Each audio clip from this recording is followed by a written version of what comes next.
stage and they like have a moment like this and peel away, and then the next person comes up and has a moment and peels away. So like bright for that so that they get their like moment. Does that make sense? Being on stage gives me a feel, and being a guy gives me a feel. Like I feel like a guy sort of in day-to-day life, so it doesn't feel weird to be a guy on stage. I like to, you know, play with like a feminine masculinity. My like understanding of like what gender even is was like a direct product of doing Man Up and doing gender performance. We perform for queer audiences, like it's for us, and I mean, if people want to come and experience the show as our guests, like, but you know, we're a very like welcoming kind of community. We're not out, you know, knocking on people's doors saying you must accept our lifestyle. And I don't know, it's not that that's not important, but my energy is like more focused nowadays on making the space great for the people in our community who like really need space like this to survive and feel like okay in life, you know? I just kind of had the interest and capacity to make time for it. So here I am.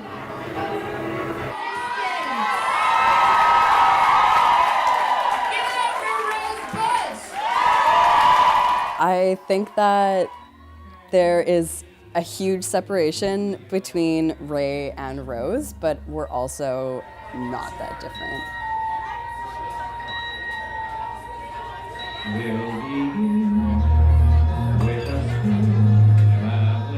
Entertaining and inspiring, and there's the other layer of like, I'm non-binary, and I want to, something that I like to do with drag is to, like, I'm not shy about that. I'm like, my pronoun is they, I'm a drag thing, like I call myself a drag thing, not a drag king or a drag queen.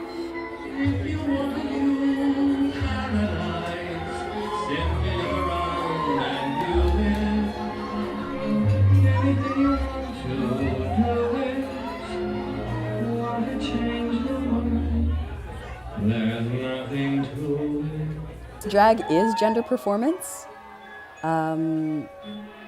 Like whether you're performing masculinity or performing femininity.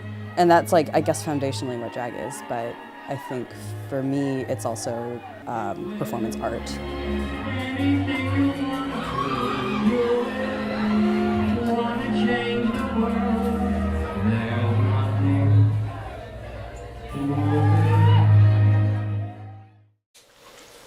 Come say hi to your other mother. No? No, he's gone. Oh, yes, he else said. So I'm a PhD candidate at Simon Fraser University, and I'm in gender, sexuality, and women's studies, and I study queer history. Drag, historically, it's really functioned as creating a space for different forms of gender expression, and, you know, like I described it, kind of a different subculture. Particularly at a time when, you know, walking out on the street dressed in a particular way that was flamboyant, or people would read that as not part of your, you know, natural gender, was very dangerous. So in many ways it can function as a place to be yourself.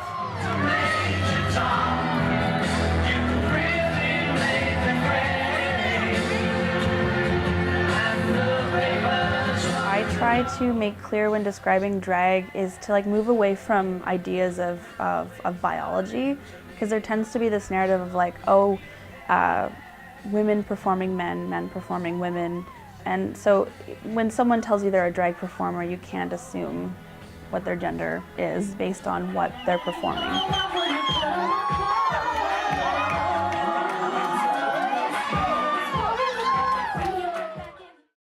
When the other performers start arriving and the photos kind of start happening, like the magic kind of starts to twinkle, and I snap out of the stress part and just get really like excited.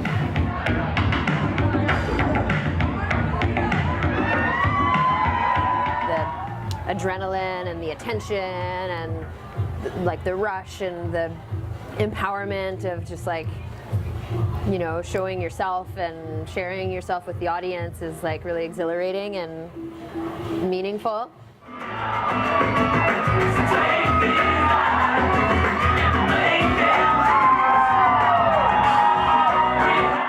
I've pretty much resigned myself to the fact that like some people are never going to understand it, and that's fine.